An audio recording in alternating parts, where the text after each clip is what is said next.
Assalamualaikum warahmatullahi wabarakatuh.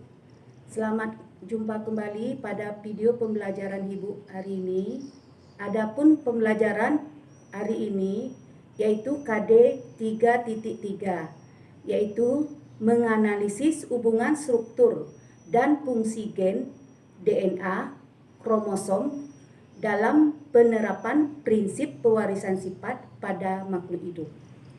Adapun indikator yang akan Ibu sampaikan yaitu melakukan studi literatur tentang substansi genetik, yaitu kromosom, DNA, dan gen. Kemudian menganalisis struktur dan fungsi kromosom, menganalisis struktur dan fungsi gen, menganalisis struktur dan fungsi DNA, kemudian menganalisis struktur dan fungsi RNA, serta membedakan DNA dengan RNA. Nah, baiklah anak-anak Ibu, kamu bisa memperhatikan gambar yang ada. Di situ terdapat adanya sel, ya. Di dalam sel itu terdapat inti. Kemudian di dalam inti itu nanti terdapatnya kromosom. Nah, kamu bisa melihat struktur dari kromosom. Apa-apa saja yang menyusun struktur kromosom, yaitu kromatid. Kromatid adalah salah satu dari dua lengan hasil replikasi kromosom. Kemudian kromomer. Kromomer struktur berbentuk manik-manik akumulasi dari materi kromatin. Kemudian sentromer. Sentromer daerah perlekukan di sekitar pertengahan kromosom. Kemudian satelit. Satelit bagian kromosom terbentuk bulatan dan terletak di ujung lengan kromatid. Kemudian telomer, daerah terujung kromosom. Nah, berdasarkan pembagian kromosom, kromosom itu dapat dibedakan menjadi 4. Yang pertama, metasentrik. Letak sentromer di tengah memiliki dua lengan sama panjang berbentuk huruf V. Kemudian submetasentrik. Letak sentromer hampir di tengah, panjang kedua lengan hampir sama dan berbentuk huruf L. Kemudian akrosentrik. Letak sentromer di dekat ujung dan memiliki dua lengan tidak sama panjang. Kemudian telosentrik. Letak sentromer di ujung memiliki satu lengan berbentuk bintang. Nah, coba kamu perhatikan gambar yang ada di depan, yaitu kromosom dibedakan berdasarkan letak sentromernya. Kemudian kromosom juga dibedakan berdasarkan tipe dan fungsinya. Ada dua. Yang pertama, autosom atau disebut dengan kromosom tubuh. Kromosom yang terdapat pada organisme jantan dan betina dengan jumlah dan susunan yang sama. Pada sel tubuh berjumlah N-1 pasang, sedangkan pada sel kelamin berjumlah N1 buah. Kemudian gonosom. Gonosom atau kromosom kelamin.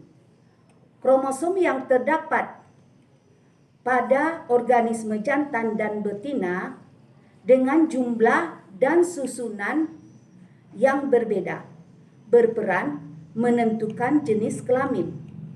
Pada sel tubuh berjumlah satu pasang, yaitu XX untuk jenis kelamin betina dan XY untuk yang berjenis kelamin jantan. Sedangkan pada sel kelamin berjumlah satu buah, yaitu X atau Y.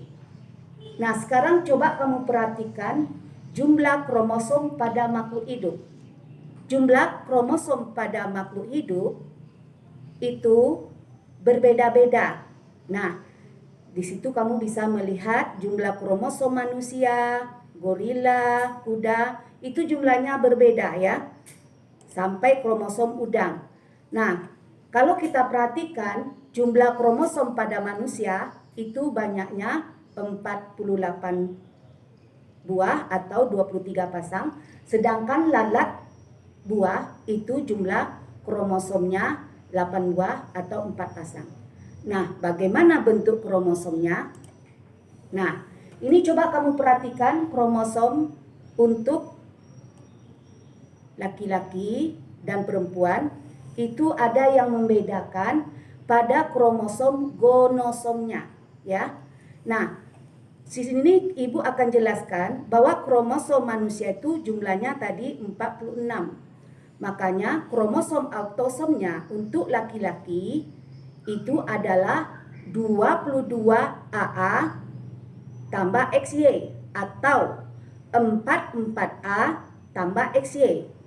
Sedangkan pada perempuan 22AA tambah XX atau 44A tambah XX.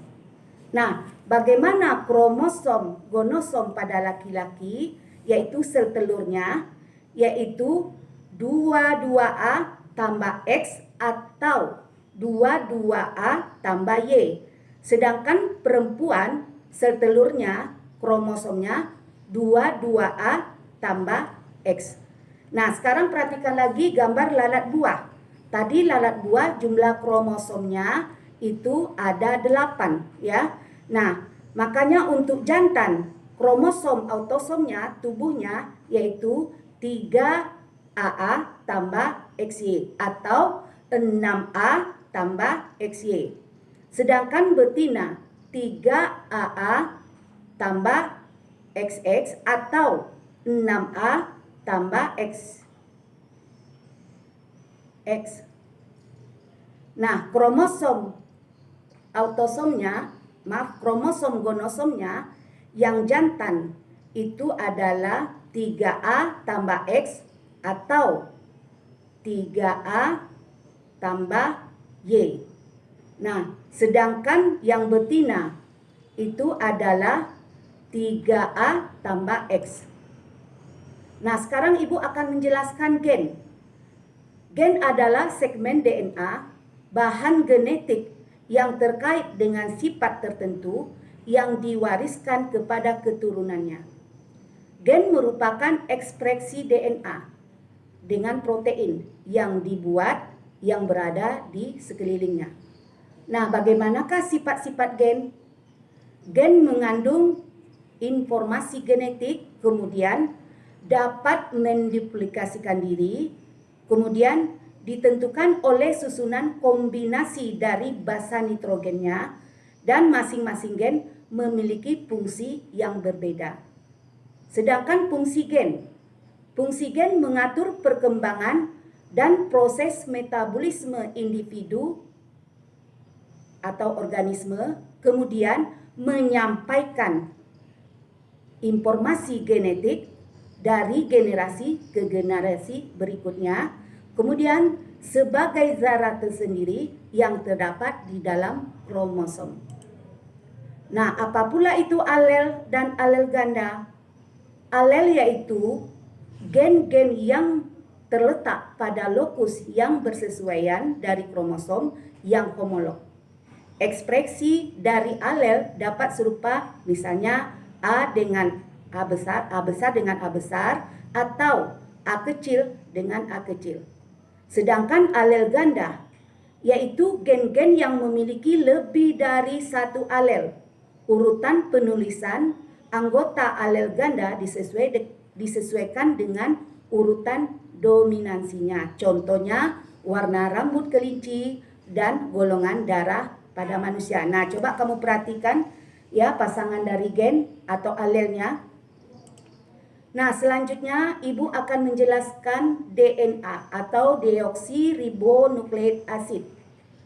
Fungsi DNA yang pertama yaitu membawa informasi genetik, kemudian memiliki peranan dalam pewarisan sifat, mengekspresikan informasi genetik, mensintesis molekul kimia lain menduplikasikan diri atau bereplikasi. Nah, struktur DNA adalah suatu molekul besar kompleks yang terdiri dari dua pita panjang yang saling berpilin membentuk heliks ganda. Dengan setiap pitanya merupakan suatu polimer dan ratusan hingga ribuan nukleotida.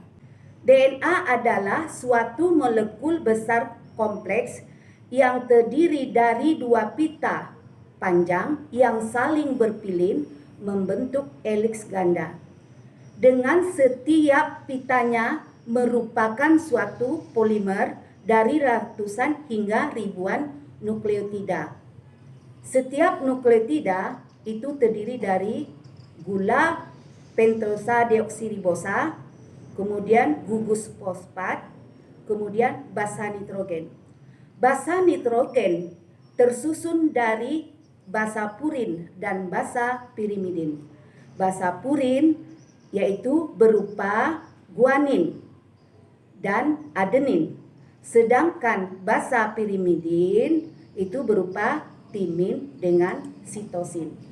Nah, ini adalah struktur dari DNA ya. Yang bulat itu adalah fosfat. Kemudian yang segi 5 itu adalah gula. Sedangkan yang segi 4 itu adalah basa nitrogen ya. A itu artinya adenin, T artinya timin. Jadi timin berpasangan dengan adenin atau sebaliknya. Sedangkan G guanin berpasangan dengan sitosin. Nah, coba kamu perhatikan antara basa nitrogen itu terdapat garis-garis putus yang disebut dengan ikatan hidrogen. Nah, kalau kita perhatikan gambar yang ada di depan, A dengan T 2 ikatan hidrogennya, sedangkan G dengan C itu ada 3. Nah, sekarang kita masuk RNA, ribonucleic acid. RNA adalah makromolekul polinukleotida berupa rantai tunggal yang tidak berpilin seperti halnya DNA. RNA banyak terdapat pada ribosom atau sitoplasma dan keberadaannya tidak tetap karena mudah terurai dan harus dibentuk kembali. Nah, struktur RNA adalah suatu polinukleotida yang tersusun dari banyak ribonukleotida. Tiap ribonukleotida tersusun dari gula pentosa ribosa, gugus fosfat, basa nitrogen. Dibedakan menjadi 2, yaitu basa purin yang tersusun dari adenin dan guanin, sedangkan pirimidin yang tersusun dari sitosin dan urasil. Nah, berdasarkan fungsinya, RNA dibedakan menjadi 3. RNA duta atau mRNA.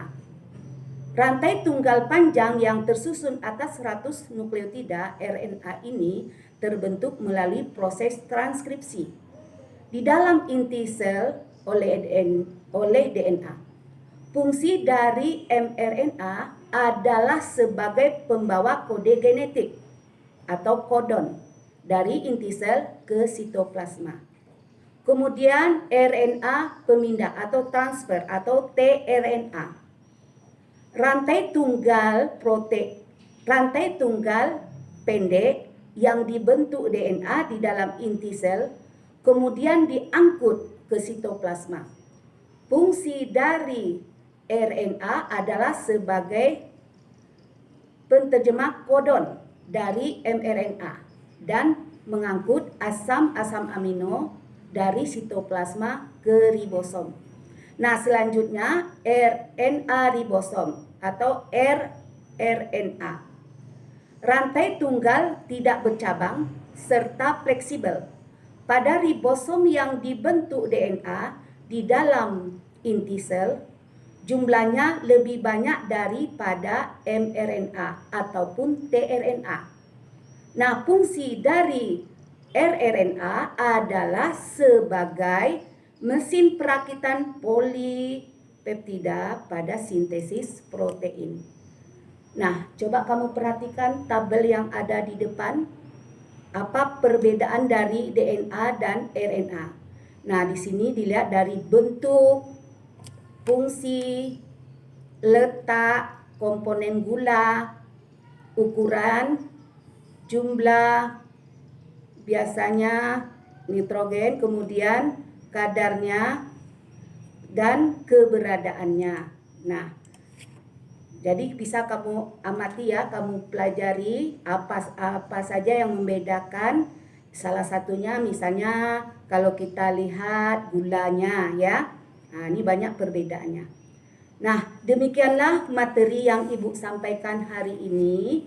Mudah-mudahan apa yang Ibu sampaikan hari ini dapat kamu pahami dan Ibu sudahi. Wabillahi taufik wal hidayah. Assalamualaikum warahmatullahi wabarakatuh.